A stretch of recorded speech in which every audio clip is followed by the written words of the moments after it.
How y'all doing? Hope everybody good. I wanted to drop in and give y'all a quick video. Today's video, I want to talk about how can we enjoy the money responsibly. So when we're talking about saving money, being better with our finances, money management, things of that nature, it's not one of these things where you literally have to save every dime. You're not able to enjoy any of the money. But it's also not one of these things where you spend every dime and you're not saving any of the money. I heard a quote this week. I'm going to share it with y'all. You don't want to be broke your whole life and work until you die stressing about money your entire life, but you also don't want to be the richest man in the cemetery. So how can we find a balance in the middle where we're making sure we're paying ourselves first by saving and investing for our future, and at the same time we're also enjoying ourselves and making sure we're doing the things that we like? As humans, we have a limited time on this earth, and that has a big factor on the decisions we make, especially with our money. And the thing with balance is it's easier said than done. You might think it's a work in progress. So especially with our finances, of trying to figure out like what works for us when we're talking about what percentage is going towards here, what percentage is going towards there.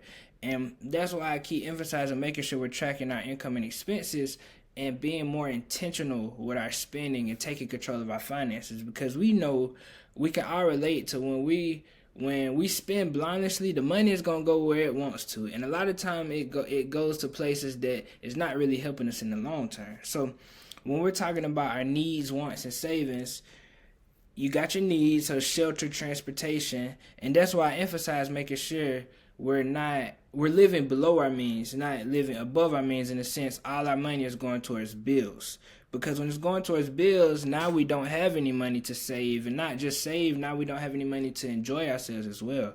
And then that's when we start getting into credit card debt, and now we got all this high interest debt, and we're just in a hole that we don't really need to be in. So we got what's going towards needs, like I said, transportation, housing, things of that nature, and we got what's going towards savings. I encourage 10 to 20%. The more the better. But we also have to have a bucket for our wants. So when we're talking about, you might like clothes, or you might like fashion, or like, so you're a woman, you got maintenance, things of that nature. What percentage is going towards wants? And I think when you look at it from a percentage perspective, it makes it a lot easier sometimes, because the more throughout life, the plan is we're going to try to make more money. We're going to try to keep advancing in our careers. We're going to try to keep gaining skills. So we want our income to keep rising. But, we also talk about lifestyle inflation. The more a person makes, the more a person spends. And we try to stay away from that. But if you think about it from a percentage perspective, the more you make, the more you are going to spend, but you're controlling it. You're being intentional. You're paying attention. And showing you an example of that. Where was I at? So this is pen on a napkin math. You got a medical assistant, she making $3,000 a month take home, and she says 20% of her income goes towards her, like, enjoying herself, shopping, going out, things of that nature. So that's $600 a month. And then she graduates, she furthers her education, and now she's a nurse, and she makes $4,500 a month. So she's still keeping it at 20%. So now it's $900 a month. So yes, she is spending more per month, but it's controlled at that percentage of 20%. So when you look at it from a percentage perspective, it can make it a little bit easier with your financial journey when we're talking about what percentage of your paycheck is going where. If you have it where 20% of your paycheck is going towards wants, that's cool. You know what I'm saying? You still should have space for savings and your needs as well. And that's where we talk about a sinking fund. So, we put a lot of emphasis on the emergency fund. You have 3 to 6 months of expenses put up for emergencies. Life is going to continue to happen. We all know you can't really predict life when we're talking about emergencies, as far as the car breaking down or you being out of work and sick. So we have our emergency fund, 3 to 6 months of expenses saved. We also want to emphasize having a sinking fund as well. So the sinking fund is a strategic budgeting tool where money is set aside systematically over time to pay for a specific known future expense. So Christmas, for example. A lot of people like Christmas. They know for a fact they're going to spend a lot of money on Christmas. So let's say your budget is, let's say you're doing $1,500 for Christmas. So Christmas is the end of December, but January you already have a sinking fund where you're spending 1,500, what it is in the math. Let me put a calculator.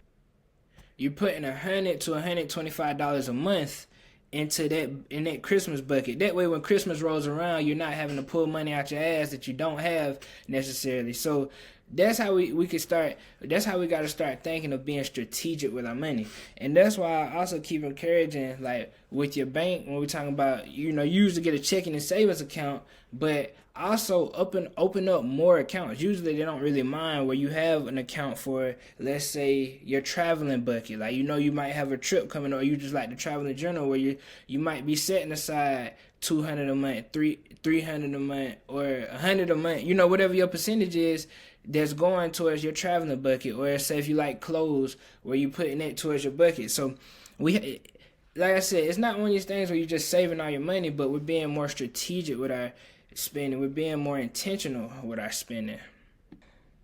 And once again, that's why I'm gonna keep emphasizing, track your expenses, because these sneaky little expenses, like when we're talking about your car tax at the beginning of the year, if you already know those are coming, you're prepared for them. Like, we have to make sure we're paying attention to every little thing. That way we already know, okay, January I gotta pay my car taxes, February, whatever, you know what I'm saying? Like, we just gotta be prepared, y'all. Gotta be prepared. And it just makes our financial life a lot easier, because y'all know how it is when you get a bill in the mail, like, what the world? But you get that bill every year, but you be forgetting, like just little weird, like taxes and stuff like that.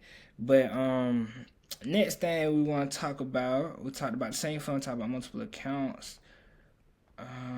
Let's talk about how can we borrow within our means. Man, we all like to borrow. I know for a fact I like to borrow, and I done had to tell myself, bro, you doing too much, And also, when we're talking about enjoying ourselves, we have to get back to, like, why does it have to be so expensive to enjoy yourself? You can enjoy yourself at a low price. Last week I was with my homeboys. We hanging out together playing 2K. If anything, we get a pizza. We would split the pizza. You know what I'm saying? What, $5? It don't have to be expensive to have a good time. And say we make a regular income, which a lot of us do. That's amazing. We can't be balling like don't make a regular income. Like, we live way above our means. It's not good for our future selves. So when we have to start thinking about that, like, we have to start thinking from the perspective of all the fun we're having is taken away from our future selves. And of course you're gonna have some fun, not everything, but like, you can't have mostly fun and not doing too much for your future self in the sense of savings and investment. So going back to that balance thing, and it's gonna be tricky. Like, we've all had phases where we're spending more than we're making, but you can't be doing that your whole life. And I had to realize that myself. Like, I had to really tell myself, and I'm looking at the numbers, and it's like, bro, you have to chill.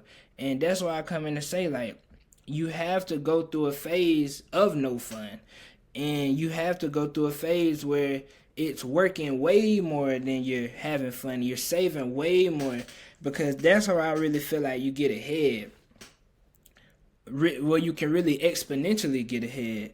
And I like to always say 3 years, 18 months, 3 years. Not saying in 3 years you'll be a millionaire or nothing like that, but you could be in a whole new position, financial situation than you are now in 3 years. I think 3 years can really, really do a lot. And 3 years might sound like a lot, but bro, you all know it's gonna go by fast. Like, look at time, bro. It's April already. It was just January. Look how much time is going by fast. Because the reason I say you're gonna have to go through a season of no fun, I ain't saying you gotta go for 3 years, but mostly fun. You still have a little bit of fun.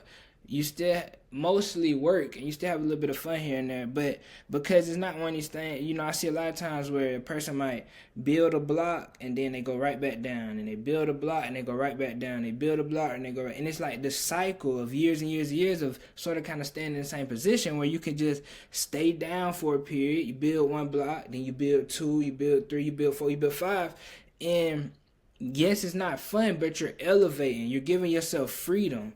You're giving yourself where it's not no more of, oh man, I gotta worry about this bill. and then I gotta go ask this person for money, and then I gotta go put this on the credit card, and you've been doing that for years and years. Now it's okay, I got the bill, I can handle it. Okay, I want to go to the beach this weekend. Let me go to the beach, come back, handle my business.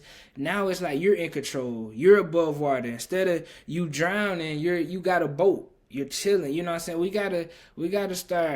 We gotta really start emphasizing, like, taking, what's the word I'm looking for? Taking pride in our financial situations and taking pride in our financial lives and bettering ourselves and getting out of this check to check and getting out of this nothing but fun. Like, we have to keep emphasizing balance. Like, find that balance for you. What else we want to talk about? And with the balling below, living below your means, balling your means. Like I said, bro, you can do it at an affordable rate. Like, I had to tell myself, like, I'm a really big basketball fan, so I used to go to a lot of NBA games and, like, season tickets, all that, and I had to tell myself, like, bro, you like basketball in general, so it don't got to be a thing where you're only going to NBA games. You can go see a high school team play, and you still gonna enjoy yourself, because it's like, okay, you paying $200 to $500 for some good seats at the NBA game, where you could literally just pay $7 at your high school game. Exponentially, look at the difference of how much money you're saving. Or, okay, you like to travel.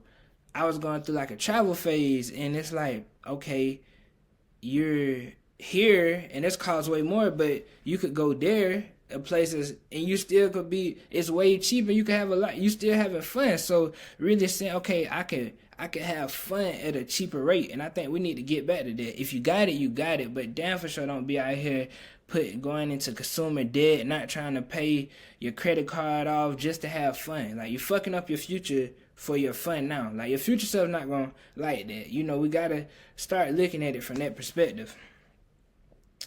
And also, just going back to the lifestyle inflation thing, we have to control it. Like I said, bro, the more money you make, probably gonna be the more money you spend, but control it.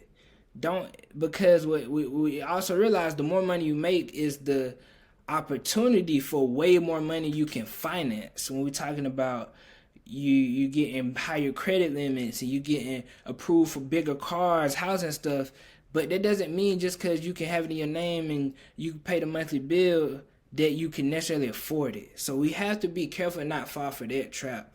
Have a gap between how much you make and how much you spend every month. Like, that's mandatory when we're talking about building wealth.